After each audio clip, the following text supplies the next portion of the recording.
যুবক আসো, ভাবো, সবার পায়ে হাত রাখা বলতেছি, যে যে স্থানে আছে, যার যতটুকু পজিশন দুনিয়াতে, রিক্সা চালাও, তুমিও ভাবো যে এই ছোট জীবনটা কেন দিলেন। বাবা উচিত কেন দিলেন? ওই জান্নাত পাওয়ার জন্য দিচ্ছেন। বলে আপনি কি করে বলেন? এই জন্যই বলি, কেন আমাদের যাত্রা জান্নাত থেকে, আমরা জান্নাতে যাব। আদম আলাইহিস সালাম জান্নাত থেকে যাত্রা শুরু করছেন, আবার উনি ফিরা জান্নাতেই যাবেন। আমাদেরকে যদি আল্লাহ জান্নাত না দিবে, তাহলে মুসলমানের ঘরে আমার অস্তিত্ব দিল তো দিল কেন? আমি তো ডিমান্ড নোটও ভরি নাই, আমি তো আল্লাহর কাছে চাইও নাই, আমি তো আল্লাহর কাছে অনুরোধও করি নাই। আল্লাহ সদ ইচ্ছা আমাকে মুসলমানের ঘরে পাঠাইছেন। দুনিয়াতে পা রাখতে দেরি, আজান একামতের ধ্বনি আমার কানে আসতে দেরি হয় নাই। কিন্তু সব সত্য, কিন্তু এটাও সত্য আমি সবকিছু পাওয়ার পরে হারায় গেলাম, আল্লাহকে ভুলে গেলাম। এই জন্যই কোরআন আমাদের কানে ধ্বনি দেয়, কুতিলাল ইনসানু মা আকফারা। ও মানুষ, তুই অকৃতজ্ঞ হলি তো হইলি কি করে? উচিত তো ছিল ফল আসলে গাছ আরো ঝুঁকবে, ফল আসলে আরো ঝুঁকবে। উচিত তো ছিল শিক্ষিত মানুষগুলা শিক্ষিত হইয়া 24 ঘন্টা আল্লাহর কুদরতি পায়ে পড়া থাকবে। উচিত তো ছিল ধনী ধন পাওয়ার পরে আল্লাহর কাছে কাছে থাকবে। উচিত তো ছিল যুবক যৌবন পাওয়ার পরে আল্লাহর কুদরতি পায়ে যায় মাথা ঠেকায় দিবে, মালিক তুই আমাকে যৌবন দিছিস, দূরে যাই তো যাই কি করা, যৌবন তো তোরই দেওয়া। 24 ঘন্টা আমাদের উপরে রহমতের বৃষ্টি বর্ষিত হইতে থাকে। তারপরও আমাদের সমাজের মানুষগুলা একটু ভাবে না, একটু চিন্তা করে না এই ছোট জীবনটা কেন দিল। আসলাম আর যাব। উর্দুতে বলে খানা কামানা খানা সোনা সুবা পাখানা। এটার জন্য তো দুনিয়ায় দেন নাই, জীবনটা দেন নাই যে কামাবো, খাবো, ঘুমাবো, আর সকালে খালি করব, আবার কামানোর জন্য ছুটবো। মা বোনরা হয়তো একটা আটটা বেশি করে, পকানা সাজনা সাজানা, খানা খিলানা, সোনা, আর পরেরটা তো সবারই সমান। এতটুকু হয়তো মা বোনদের দুই একটা বেশি, চারচারা তো পুরুষের সমানই। এই জন্য জীবনটা না। আসেন ভাবি, কোন দিন এটা ফুরে যাবে কেউ জানবে না। মৌত কারো কাছে মিস কল দিয়ে আসে না। দুনিয়ার কোনো ব্যক্তিত্ব নাই, একজন ব্যক্তিত্ব ছিলেন, মৃত্যু যার কাছে বইলা আসতে হয়েছে। আল্লাহ নিজে বলছেন মালাকুল মৌতকে, বন্ধুর কাছে যাবে, অনুমতি দিলে ঢুকবে, নাইলে ঢুকবে না।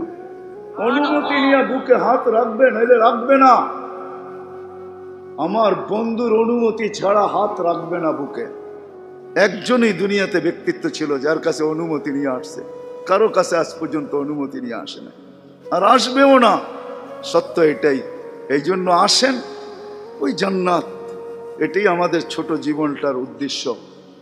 এই জন্যই আল্লাহ ডেলি ডাকে, 5 বেলা ডাকে, গ্যারান্টি দিয়া ডাকে, সিল লাগায় ডাকে। ইদা সালুহা সালুহা সাইরুল আমাল। 5 ওয়াক্ত নামাজ যদি উম্মত কমপ্লিট করে দেখাইতে পারে, আল্লাহ আমাদের নবীজির সাথে ওয়াদা করছেন, আমিও আপনার উম্মতের জীবনকে কমপ্লিট বলে লেখা দিব। কোনো বিষয়ে হাতই লাগাবো না, চোখই বুলাবো না, নামাজ ঠিক তো ঠিক। মুহাম্মদুর রাসূলুল্লাহ সাল্লাল্লাহু আলাইহি ওয়াসাল্লাম এই জন্যই আসছিলেন, এই জন্যই জীবনটা ভর চোখের পানি ঝরাইছেন, এখনো জড়াইতেছে। কিয়ামতের মাঠে আমাদেরকে নিয়ে চিৎকার দিবে, উম্মতি উম্মতি বলে চিৎকার দিবে। আসছিল যুবক যৌবন অবস্থায় তোমাকে জান্নাত পাওয়ায় দেওয়ার জন্য, নাইলে যে হাদিস শুনাইছি এটা কোনোদিন হইতো না, কোনোদিন হইতো না। যৌবন আসতে দেরি, পাইতে দেরি, তোমাকে জান্নাতের নিচে গ্যালারি বুকিং দিতে দেরি হবে না।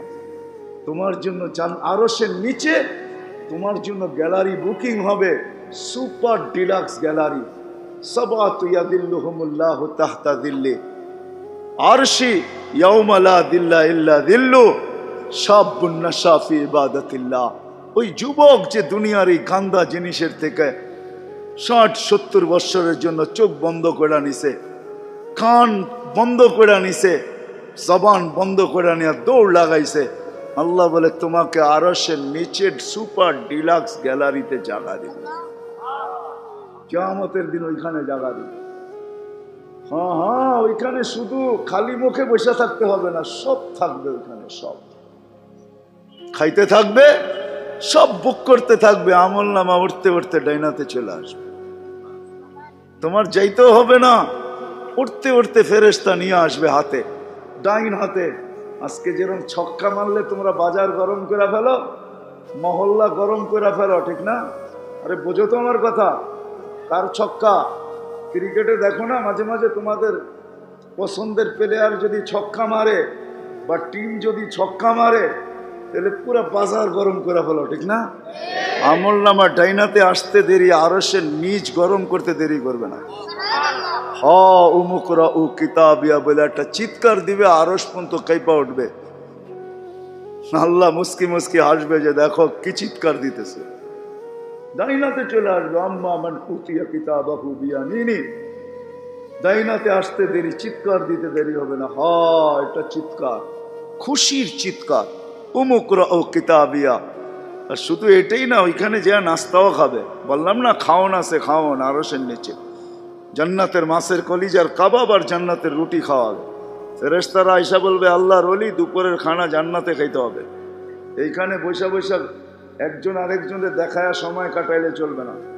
জিজ্ঞাসা করবে কি পাকাইছে আল্লাহ দুপুরে? যাবাহা লাকুম সাওরাল জান্নাত, জান্নাতের ষাঁড় জবরদস্ত। জিজ্ঞাসা করবে কোথার থেকে আনছে? আমাদের আমিন বাজার মিরপুর থেকে। কয় না রব্বা হাফি আকনাফিল জান্নাহ, জান্নাতের কোনায় কোনায় বিচরণ হয়ে বড় হয়েছে।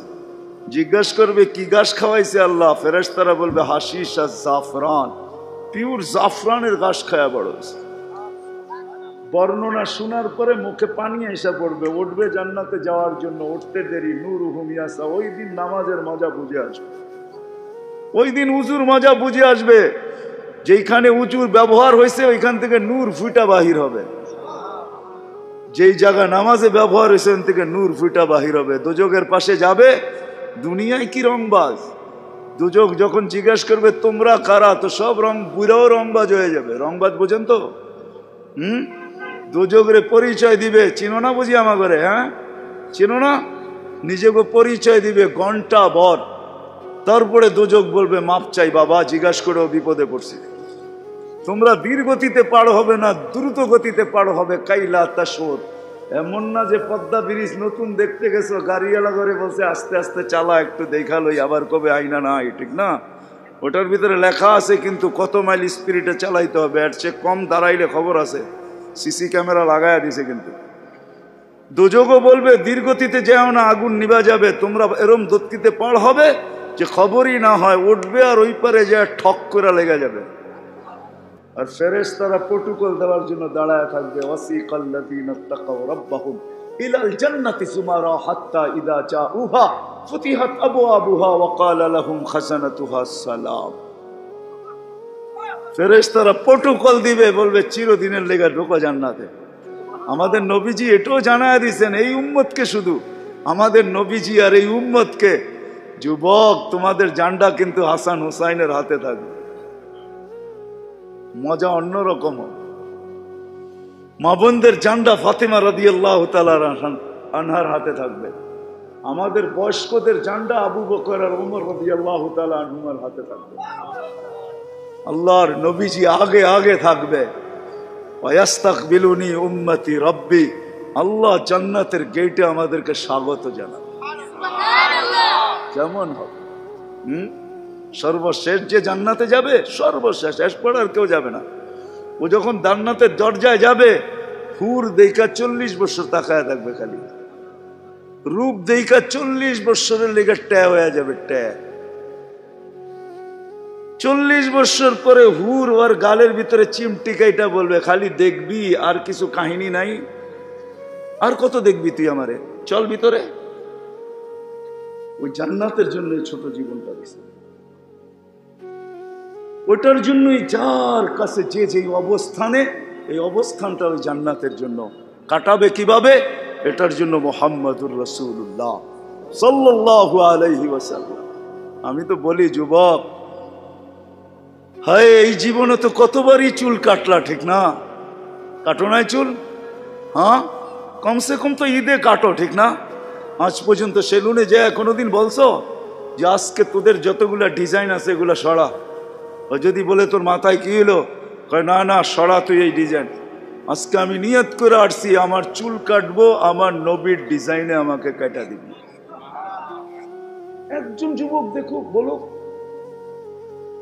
কসম খোদার যদি তুমি নবীর মহব্বতে একদিন চুলও কাটতে পারো, তাহলে আমি জানি তোমার যদি ঈমান নিয়ে মরতে পারো, একদিনের চুল কাটা তোমাকে জান্নাতে নিয়ে যাবে। নবীর আদর্শ আল্লাহর কাছে বড় প্রিয়।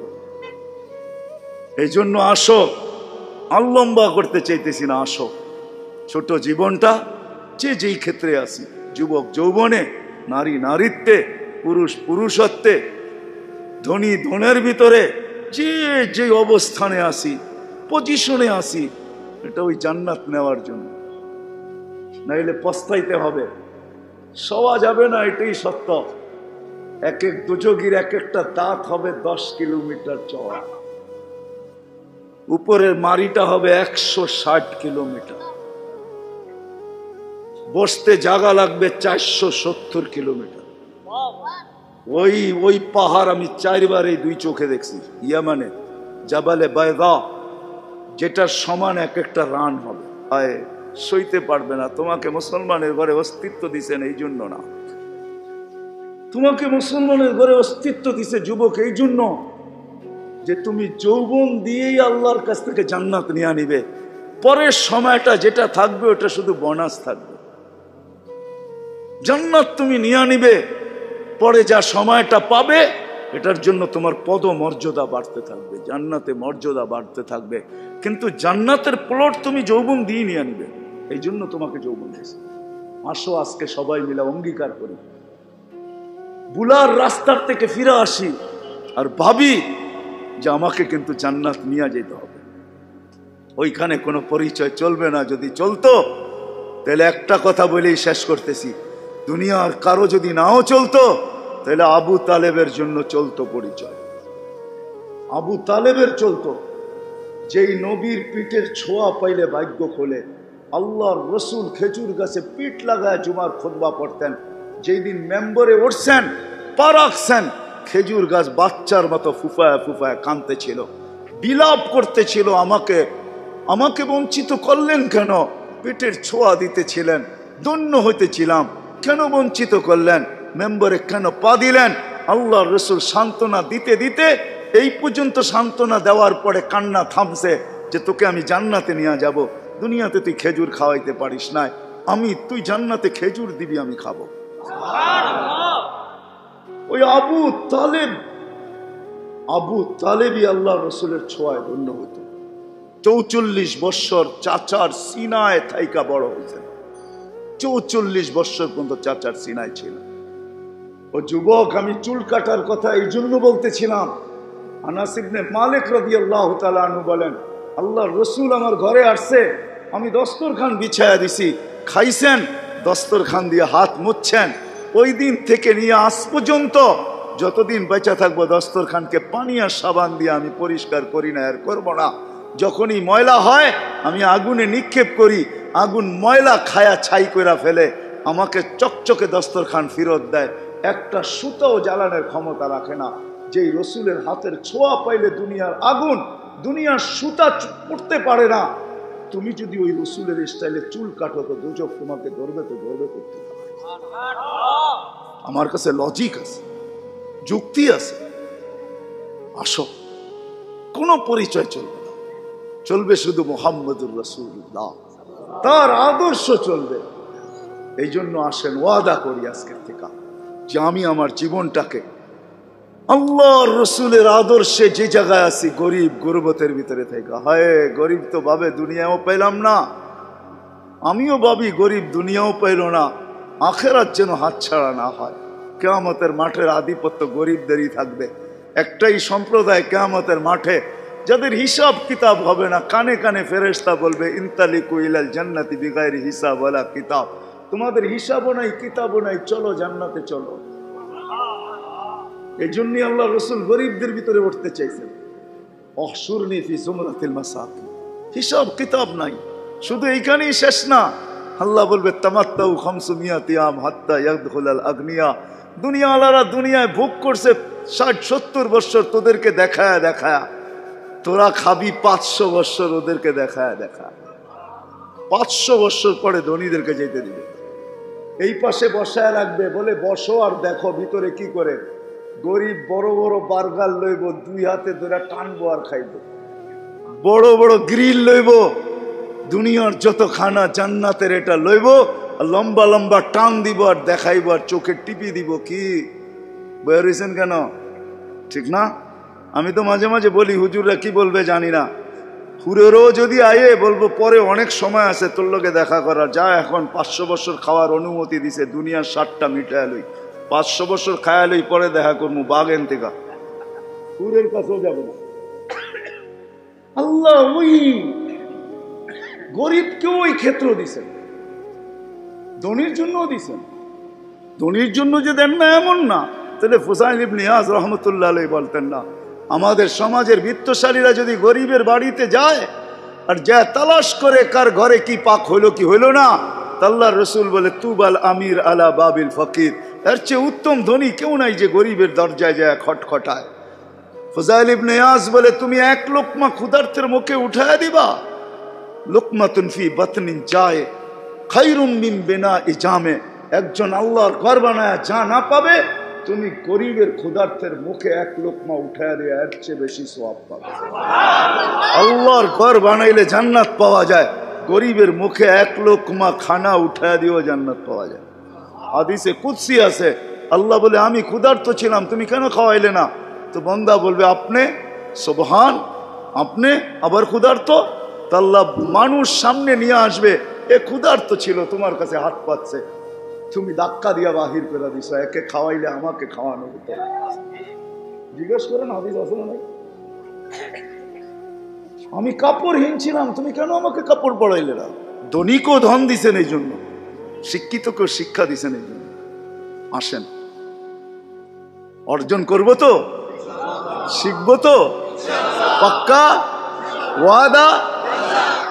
নামান সর্বশেষ ওয়াদা, আজকের থেকে নামাজ ছাড়বো না। ওয়াদা, কিন্তু ওয়াদা হইলে উঠান, নাইলে উঠান না। আজকের থেকে নামাজ কোনো মতে ছাড়বো না। আর সর্বশেষ কথা, আলেম ওলামাদের কাছ থেকে শিখেন।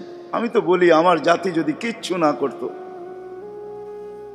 সারাদিন পরে ঘুমানোর সময় যদি হাত দুইটা উঠায় চোখের একটু পানি ছেড়া বলতো, মালিক এত বড় সংসার, এত যাই ঝামেলা সব সামনে নিয়ে সারা দিন তোর কাছে আসতে পারি নাই, এখন ঘুমাইতে চললাম, সকালে যদি উঠাস তাইলে উঠবো, নাইলে চির নিদ্রা হয়ে যাবে। কেননা ঘুম তো মৃত্যুই, ঘুম তো মারা যাওয়াই, নাইলে ঘুমের থেকে উঠার দোয়া এটা কেন হবে? আলহামদুলিল্লাহিল্লাযী আহইয়ানা বাদা মা আমাতানা ওয়া ইলাইহিন নুশুর। ঘুম যদি মৃত্যু মারা না হইতো, মৃত্যু বরণ করা না হইতো, তাহলে এই দোয়া ঘুমের থেকে উঠার হইতো তো হইতো কেন? অন্য দোয়া হইতো, আরো তো কত দোয়া হইতে পারতো। বোঝা গেল আমি মৃত্যুর থেকে ফিরে আসছি, মরে গেছিলাম ঘুমের ভিতরে। আমার জাতি যদি শোয়ার আগে হাত দুইটা উঠায় তওবা করে শুইত, নারী পুরুষ নির্বিশেষে, এইখানে তো এই বিশাল ওই মাথা পর্যন্ত একজনও পাওয়া যাবে কিনা যে ডেলি আমি ঘুমানোর আগে কমসে কম একটু হাত উঠায় তওবা করে হইলেও ঘুমাই, আল্লাহকে বইলা ঘুমাই, আল্লাহ যেমন করার ছিল সারাদিন করতে পারি নাই, যেমন পড়ার ছিল পড়তে পারি নাই, তোমার দিকে ছুটার ছিল ছুটতে পারি নাই, আমি কিন্তু মাপ চায় ঘুমাইতেছি। যদি উঠায় নাও ঘুমের ভিতরে, তাইলে ওদের অন্তর্ভুক্ত করো যাদের ব্যাপারে তুমি নিজেই কোরআনে বলছো ইউহিব্বুত তাওয়াবিন ওয়া ইউহিব্বুল মুতাতাহহিরিন। তুমি তওবাকারীকে ভালোবাসো, আমাকেও ভালোবাসার চাদর দিয়া ডাইকেন।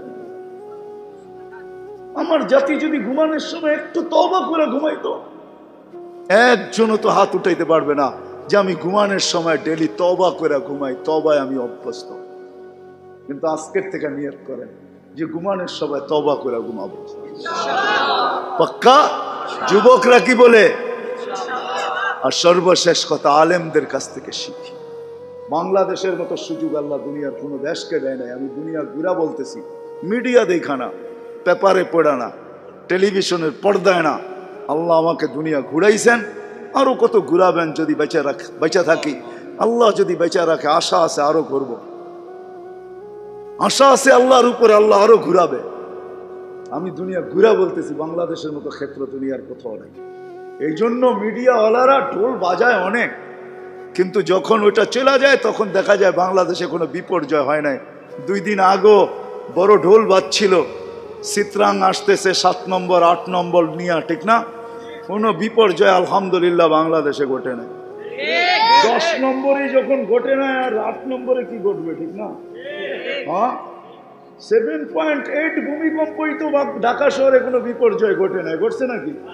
না, হয় নাই। 4-5 বছর আগে হয় নাই? 31st নাইটের পরের দিন, 31st নাইটের দিন ধুমধারাক্কা খুব হয়েছে, ঠিক না? তার পরের দিনই কিন্তু ভূমিকম্প আসছিল। রাষ্ট্র 5টা 5-এ 7.8 ছিল, 7.8, কিন্তু কোনো বিপর্যয় হয় নাই। খালি এই কারণেই বাংলাদেশের মতো ক্ষেত্র দুনিয়ার কোথাও নাই। এত মসজিদ কোথাও নাই, এত মাদ্রাসা কোথাও নাই, এত মক্তব কোথাও নাই, এত হেফজখানা কোথাও নাই, এত আলেম ওলামা কোথাও নাই, এত দাড়ি টুপি কোথাও নাই, এত পর্দা নিশিন কোথাও নাই, বুরকাওয়ালি দুনিয়ার কোথাও নাই। এরকম যুবক দুনিয়ায় খুব কম আছে যারা আল্লাহর ভয়ে নিজেকে লজ্জাপতির মতো গুটায় আনিছে। ইউনিভার্সিটিতেও পাবেন, মেডিকেলেও পাবেন, ইঞ্জিনিয়ারিং ইউনিভার্সিটিতেও পাবেন, কলেজেও পাবেন, স্কুলেও পাবেন, সব জায়গায় পাবেন। আর এরকম আশেকের চিত্র দুনিয়ার কোথাও নাই। এরকম আশেকের চিত্র দুনিয়ার কোন দেশে এত রাত অবাধি বয়ান শুনবে, দুনিয়ার কোনো দেশ নাই। আমাকে দুনিয়ার দেশ সম্বন্ধে বুঝাইতে হবে না। দুনিয়ায় মহাদেশ যেই কটা আছে এই কটা আল্লাহ আমাকে নিয়ে গেছেন। কোন মহাদেশ বাকি নাই যে মহাদেশে আমার জুতার দাগ না আছে। আলহামদুলিল্লাহ, হাদিসে নেয়ামত। এটা দেখা তারপরে বলতেছি, আমাদের দেশের মতো চিত্র দুনিয়ার কোথাও নেই।